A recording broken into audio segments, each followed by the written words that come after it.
Okay, good afternoon guys. I just wanted to announce to you that I'm going to change the format of the way I do these videos moving forward. I am aware that some of you guys don't necessarily want to watch the long videos of me and my daughter traveling around different countries. So I'm just going to give you all the travel tips, hints and the things that we learn in a country straight up front. Don't worry though, if you do want to watch the adventure itself and watch it unfold, the long video will just follow afterwards, so just keep watching. When you arrive at the islands, they're very clean. You pay, like in each district that you go to, you will pay like a small charge, an environmental charge if you like. It's only £2 or £3, it's not an awful lot. But one of the things I do notice about the islands is they are kept extremely clean. You won't find litter everywhere. Generally, the beaches are quite clean. They're cleaning the beaches on a daily basis. I think they get paid for recycling plastic and that kind of thing.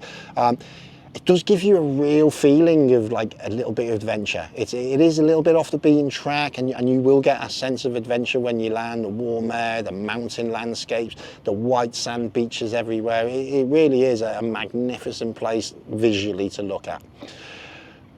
What you'll also notice on the island is your food options are quite limited, considering when you go to to Manila, their food options are vast. When you come to the islands, they are quite limited. If you go to the tourist hotspots, El Nido, that kind of place, you will find like Japanese restaurants, you will find Thai restaurants, etc., etc.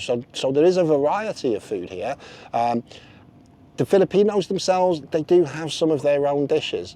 They have the sort of adobo chicken, you may have heard of that, sisig, that kind of food. No vegetables though, unfortunately. Most of them dishes are kind of like stews. They don't really have many vegetables inside.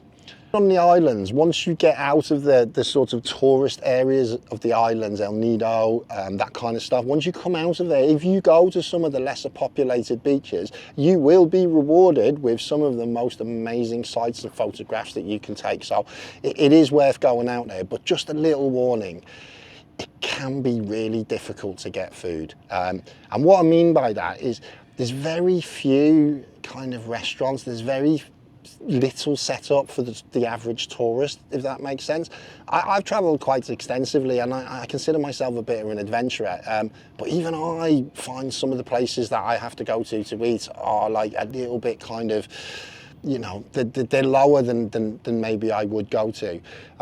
One of the other things you're really going to have to understand about the Filipino culture, and I found this out over the last 3.5 weeks that we've been here, is they really don't like to say no to you.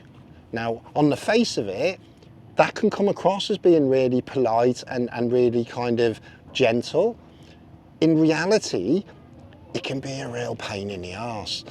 Because sometimes you just need to know information. You need to know, and if they don't tell you, it can leave you waiting around for ages. Let me just give you a couple of examples of how this works, because this is really important, because otherwise it'll wind you up. One example was only a couple of days ago. We ordered some food in like a beachside restaurant. I ordered some fish, my daughter ordered some sorts of fried noodle dish type thing. My fish came out relatively quickly, which that doesn't happen a lot. Sometimes you'll wait 1.5 hours, 2 hours for food to come out, but it came out quite quickly. Unfortunately, when I say it wasn't cooked, I mean, it really wasn't cooked. It was like a blue steak, but fish. I mean, the very top layer was cooked, so they'd obviously meant to cook it, but the minute you broke through that top layer, the fish was raw. It didn't cause me any problems or anything, because I knew that they caught the fish that day. I'm on an island, I could see the fish coming in on a daily basis. One of the reasons I ordered it, and you know, you can eat raw fish. But it's the knowledge that maybe my food might not be cooked properly if I ordered something else that kind of makes you a little bit wary about going into these places. Believe it or not, that wasn't the worst part of the restaurant, the raw fish. The worst part of the restaurant is I kind of started eating my fish, realised it was raw. I'll be honest with you, I gave most of it to the beach dogs, which are lovely here, by the way. About half an hour later, the restaurant was closing, and you know, they're quite relaxed. So we went in and said, you know, my daughter hasn't had any food. What happened to her noodles? Are they on their way out? And they said, oh, we don't have that, sir. And that was it. It just meant my daughter didn't get anything to eat. We had to go back to the hotel. The restaurant was closed, but they didn't think. They didn't want to tell us or disappoint us. So it's not, It's not rudeness, you've got to understand that. It's like a cultural thing. They will not tell you if there's a problem. They just can't do it. It's beyond them to tell you. So rather than just tell us and let us order something else off the menu that they did have, they just didn't tell us, which meant my daughter didn't have anything to eat and we had to go back to the hotel and everywhere was closed and we had to find some noodles and a kettle and try and make some instant noodles for dinner. It's just one of them things that if they would have told us, we could have dealt with it. That's not the only time that happens. It happens all the time here. Another restaurant we went into, we took the menu, the waitress, we said, we'll go upstairs and see. The waitress went, yeah, no problem. We go upstairs, we've got our menus. I get to the top of the stairs.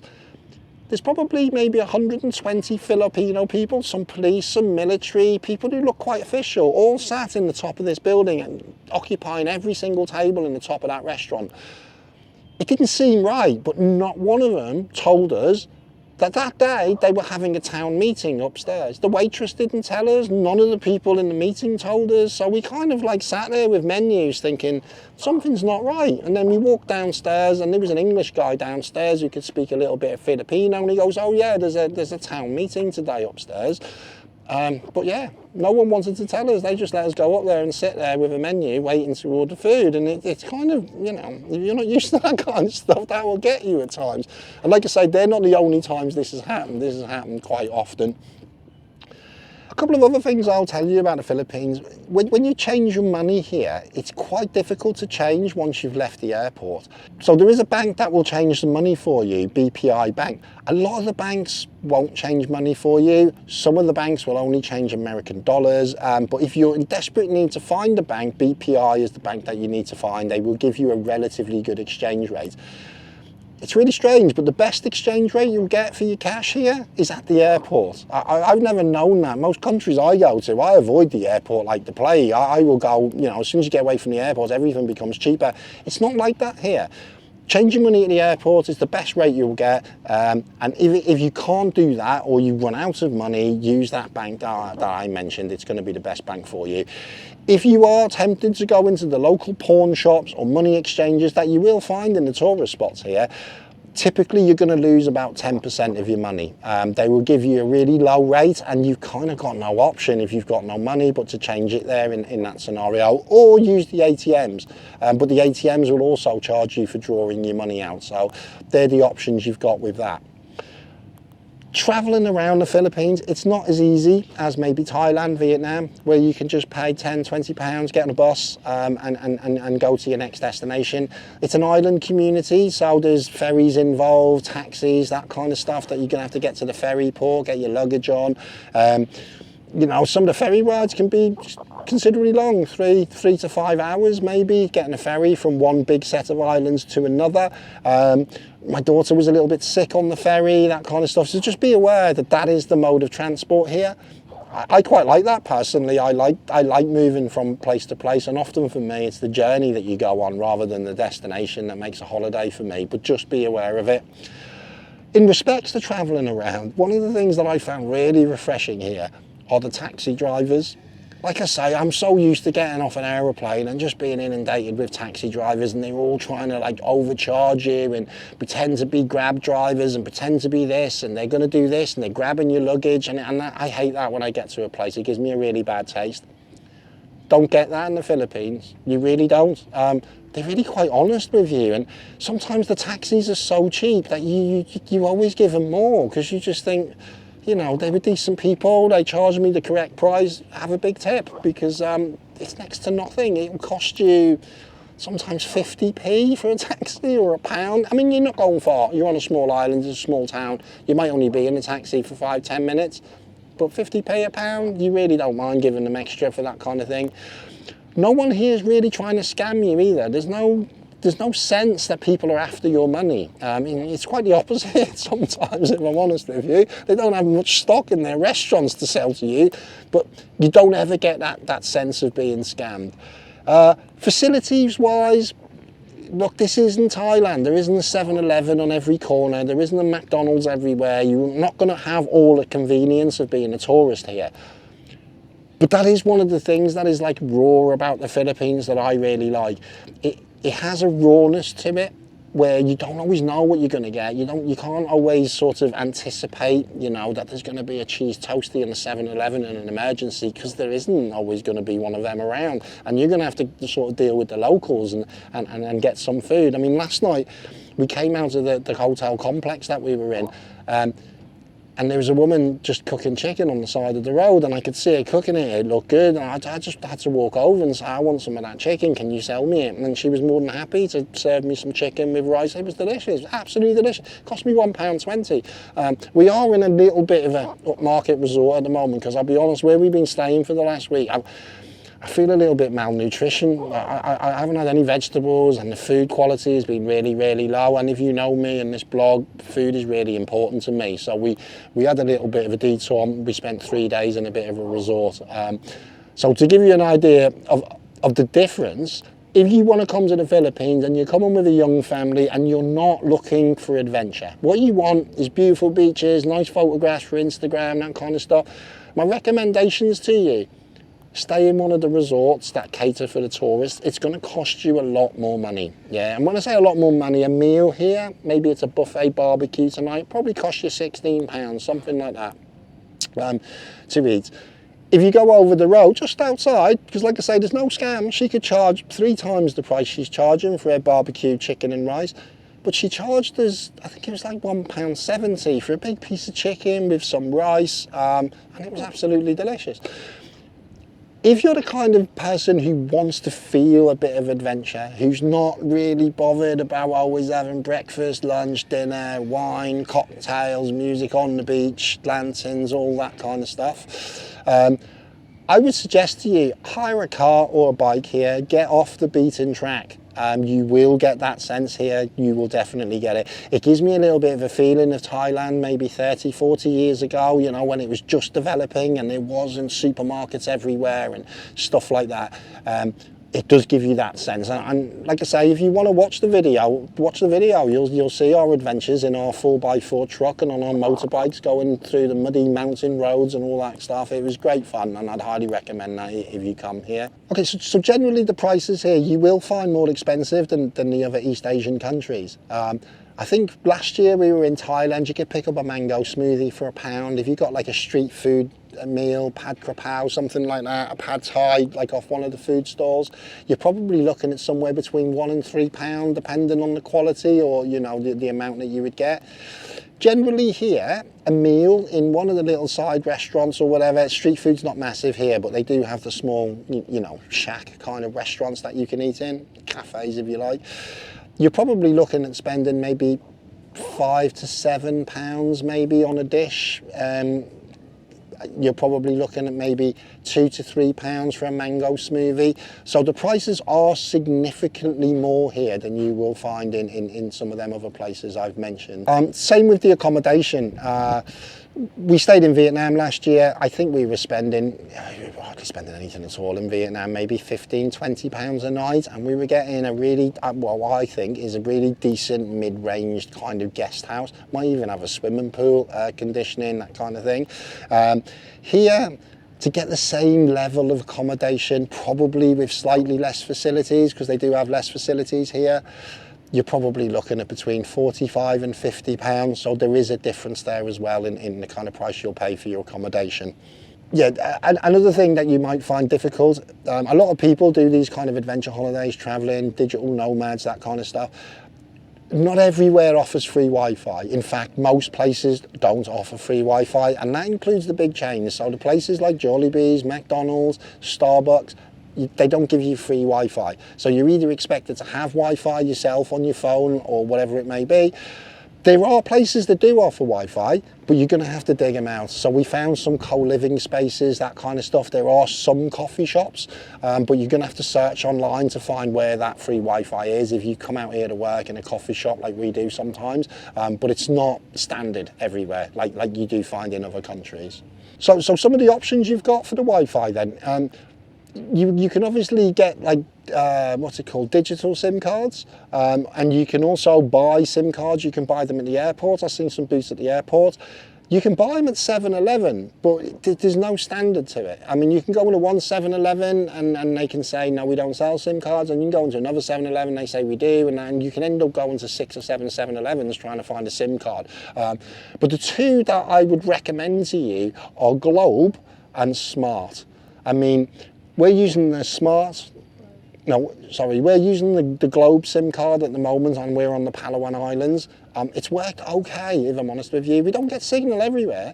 Strangely, sometimes you're in a town, you get no signal, and sometimes you're in the middle of the jungle and you've got 4 bars. I presume that's the landscape. Look, there's a lot of limestone mountains around here, and if you're behind one of them, you're not going to get much signal. If you're right in line with one of their mobile masts, you're going to get signal. So just be aware, the landscape is the landscape, and that's one of the reasons you come here, really. The beaches here, what can I say about the beaches? Because there's not a lot of tourists when you get off the beaten track, so you go to the normal tourist spots, and you know, the beaches are the beaches. You get off the track, you hire yourself a car and you go through the jungle and you find some of these hidden beaches, and seriously, I've never seen anything like it. I've never seen beaches like it.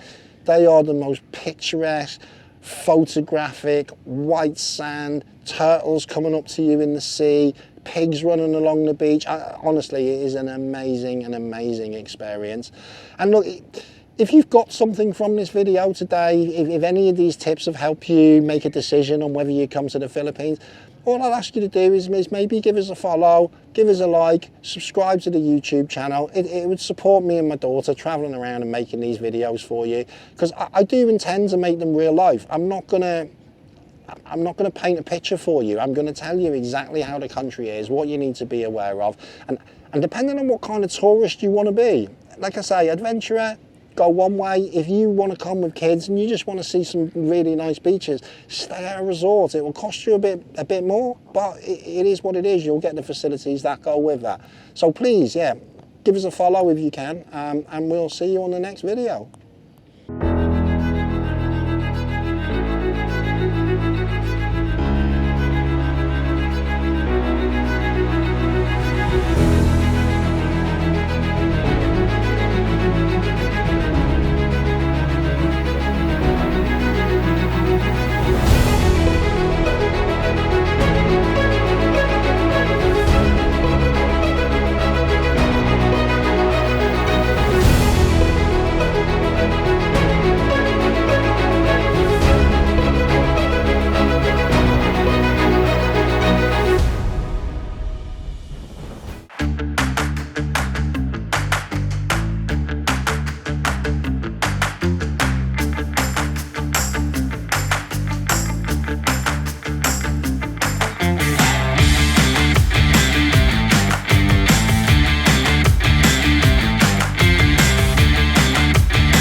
Okay, so we've arrived on the beautiful tropical island of El Nido in Palawan. We were in Coron town just the other day. Took us a 4-hour ferry, 4.5-hour ferry to get here. But look at this place. I mean, if you're an old fan of Thailand, you know, what an amazing place to come. I mean, one of my concerns, if I'm honest with you, if you look at the houses and the little restaurants and shops, they're very close to the water's edge, and you can't help but feel, you know, another 10 centimeters with the water coming up, and these guys are going to be in a little bit of trouble. My advice to you would be, if you get the opportunity to come to the Philippines, I would come as soon as you can. It's got that rawness to it that maybe some of the more developed Asian countries don't have. It's got that sense of adventure. But like I say to you, you know, this place is a little bit more expensive than what you will expect in Thailand, and you've got less choices here with regards to food. Their food is a little bit disappointing, particularly in things like the supermarkets, that kind of thing. You don't get an awful lot of fresh produce, which I find odd in a tropical island. I'm so used to going to sort of tropical places where, you know, the supermarkets are full of fruits and vegetables. Not in the Philippines. They do like their packaged food, lots of crisps, lots of noodles, lots of packets of cheese spread and things like that. It's really unusual to be in a place like this and near your options for food. But difficult to get like a loaf of bread. The kind of staples that you kind of expect to find anywhere really, let alone being a tourist and stuff. So yeah, it's just really hard.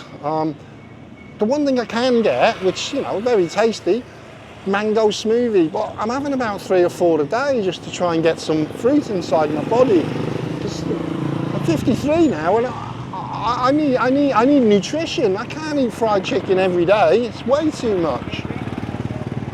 Look at the backdrop though. I don't know, is that worth not getting a loaf in the supermarket? Maybe.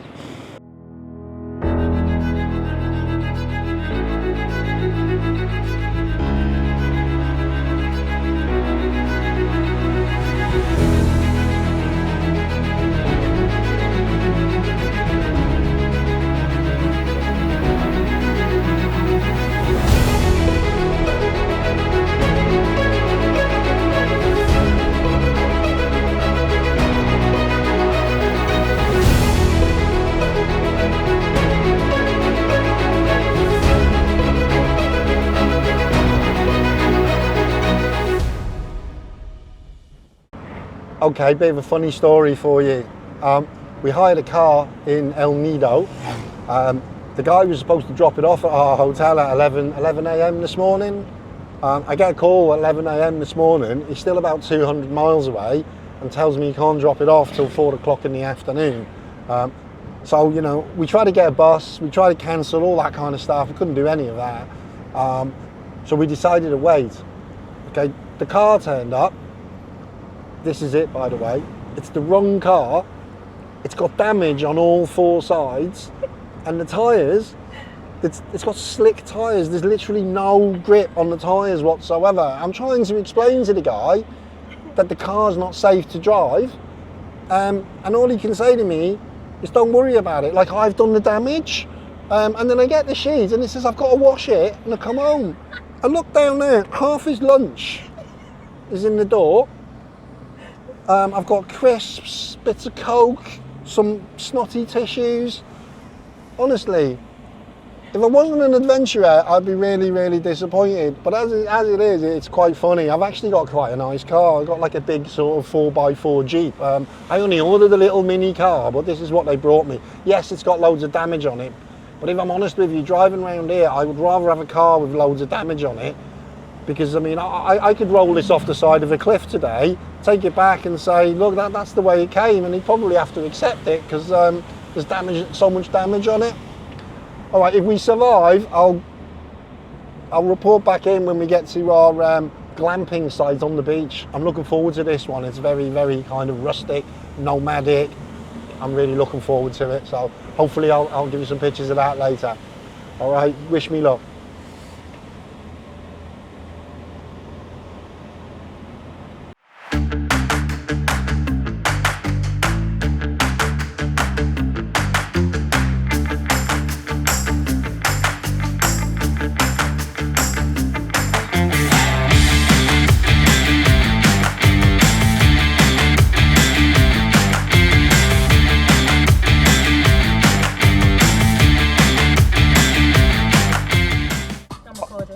Okay, so we're driving through what I can only explain is like undiscovered land. I'm starting to feel a little bit like Christopher Columbus. People look at me and like it's like they've never seen a Western face before.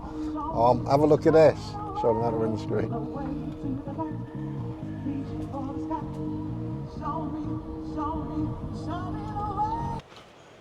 Okay, we're still on the island of Palawan. and we had a bit of an epic voyage to get to Binga Beach.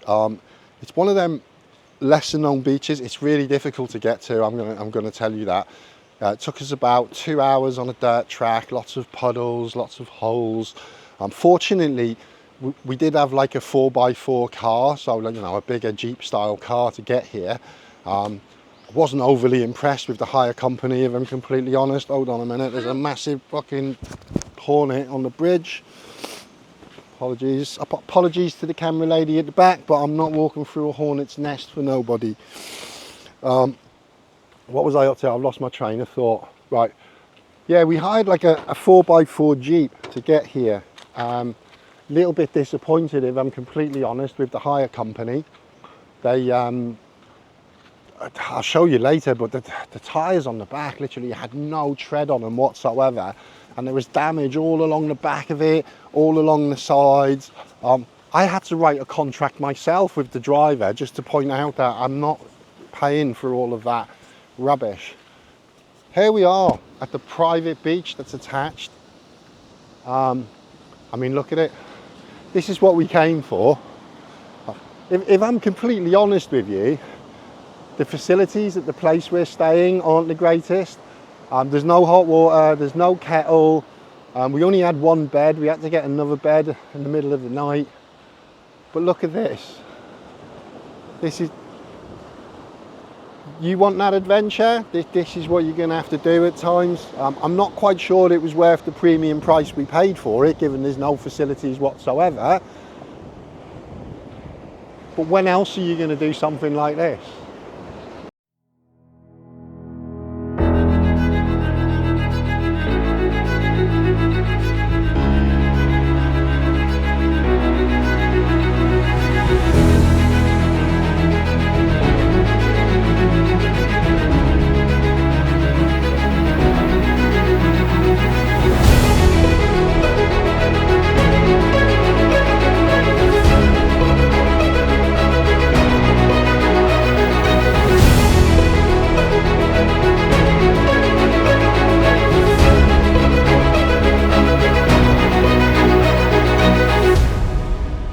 Okay, so our luxury glamping accommodation.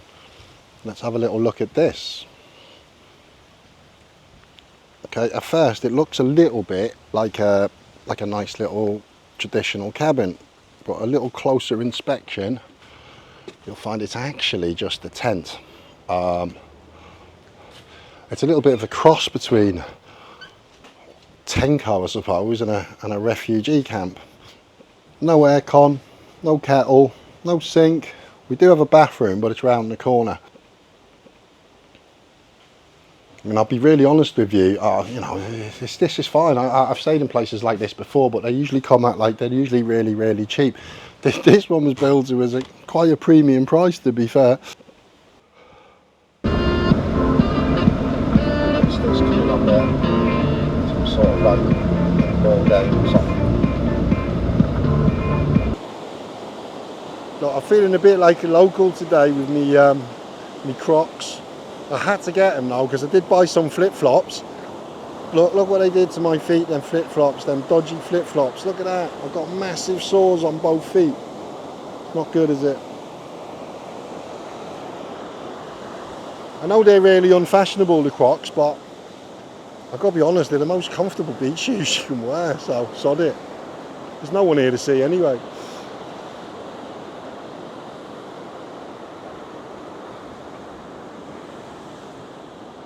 So we're still on the islands of Palawan.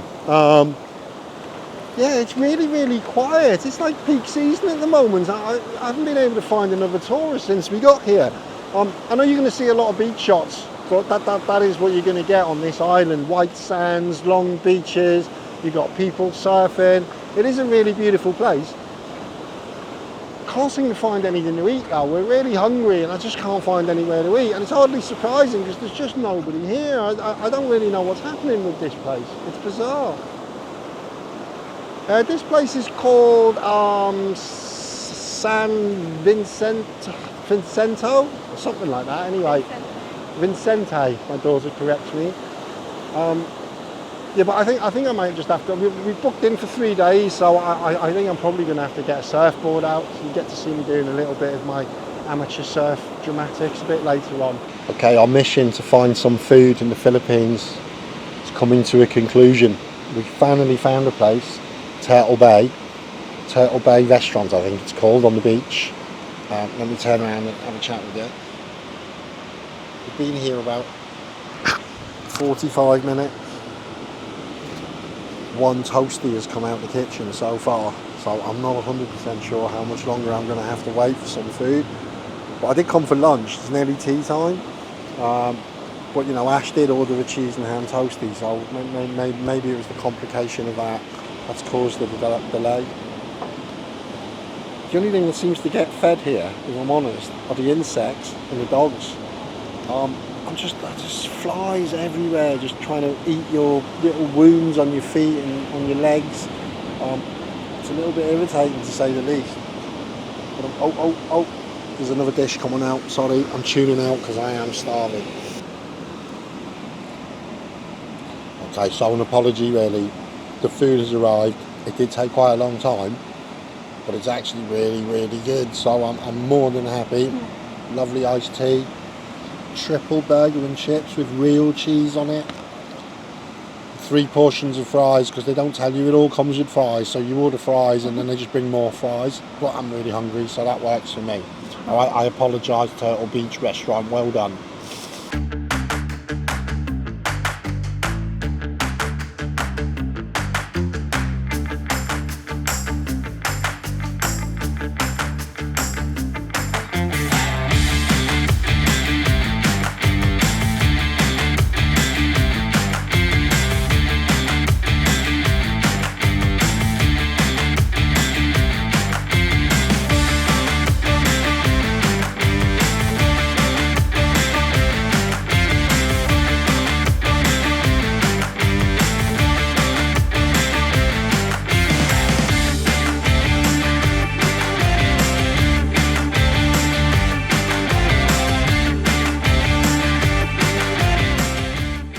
Okay, after waiting 4 hours in order to get checked into our room, I did have to get a little bit arsey with them, to be honest with you, because I just can't get anything done here. They just tell you one thing and nothing that they tell you happens.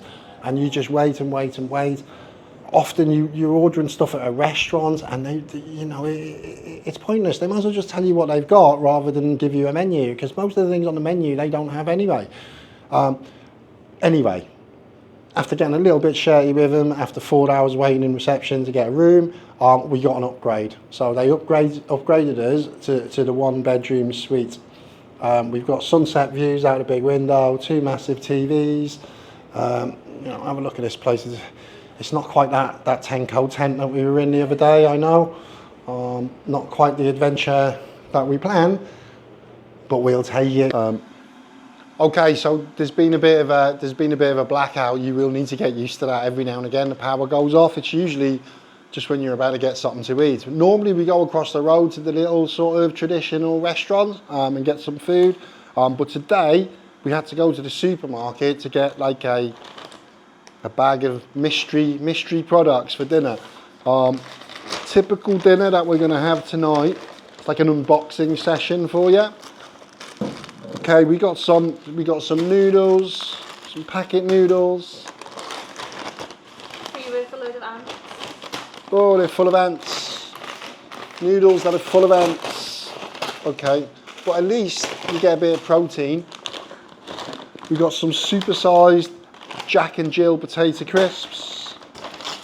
We got some Chips Ahoy chocolate chip cookies. Oh my god.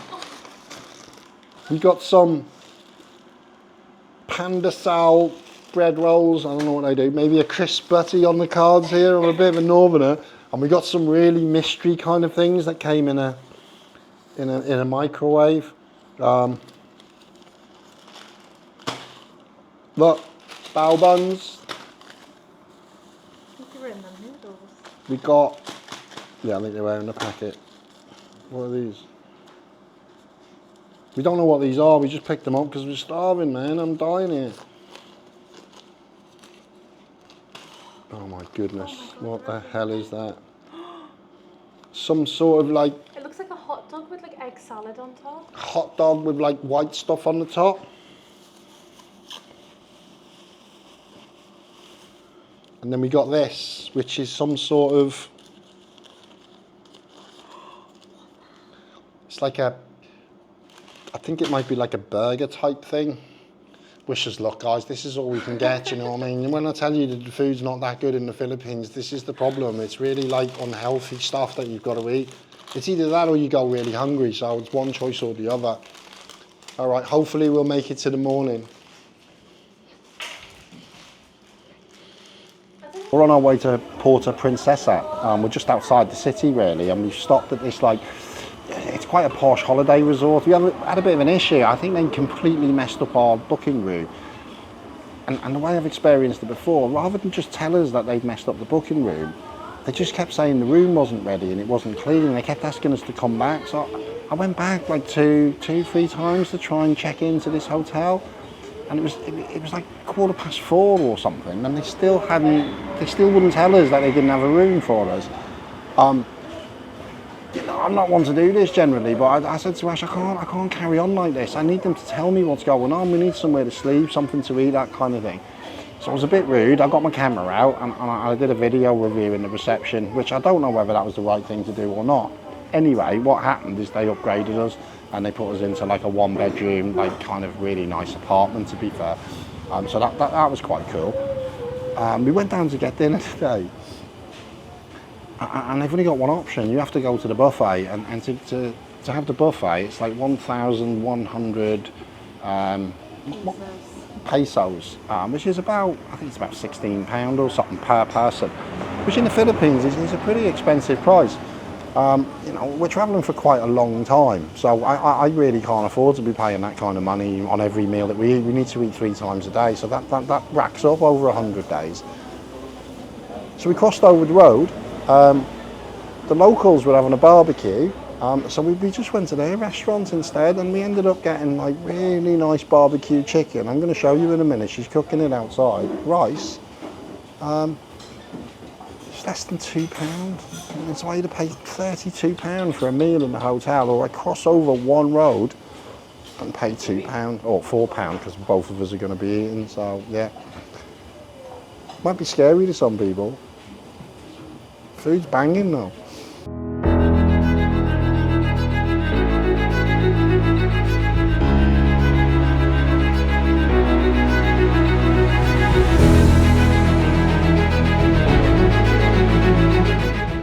We're only here for 3 days and then we're back in the jungle, don't worry.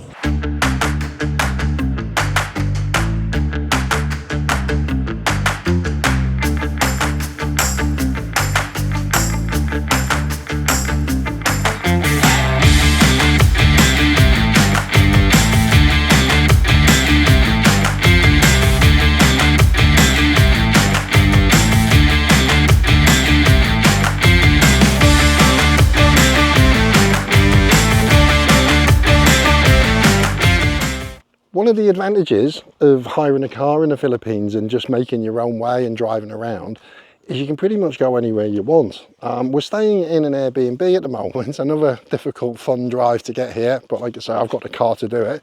I'm just outside of Puerto Princesa. We've only got one night. It couldn't be any more jungle-like than this though. I'll show you where we're sleeping later. It is literally just a shack with a mosquito net over the top. It's quite good value, this one though, but I don't know if you can see in the background up here where they've kind of built like a bamboo pavilion, if you like, with a bar in it, and there's hammocks and stuff. Very, very rustic, but yeah, it looks great so far. So this place, the bamboo pavilion, it's just decorated with all these like kind of bamboo artistic structures. So I think we've got a big jellyfish here, another jellyfish over here. You've got this giant whale shark that runs through the middle of the bar. Look at that. I think we've got a, what's this over here? A manta ray. I don't know if you can see that. We've got a manta ray up here. All done by sort of local artists and things. Such a beautiful place to stay, it really is.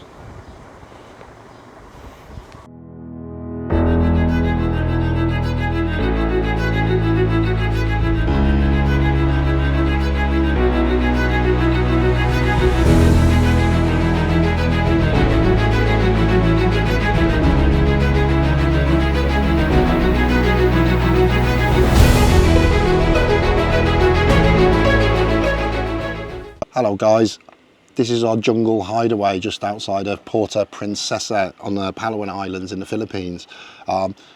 Quite difficult to get here. I'll be honest, when we got here there was a spider that was probably as big as my hand on one of the curtains here. I had to go and get the lady to come and remove it, and she came down and said, yeah, oh no, don't worry about the spider, it's not a problem. But you need to be really careful about the snakes around here. When you're walking around, make sure you make lots of noise. Hopefully we get out of it alive, and if we do, I'll catch up with you tomorrow. Our accommodation doesn't have any walls, just drapes and stuff. But I just wanted to mention, if you're going to do one of these kind of out in the jungle, hardly any facilities, that kind of thing, this is how you do it. The place is amazing. It just makes you feel so relaxed, so chilled. They've got loads of animals, dogs, cats running around everywhere. People are really friendly. There's no aircon, no walls on the place where we're sleeping. There's quite a lot of insects and stuff, but this is how you do a jungle hideaway for tourists, you know. It's really good.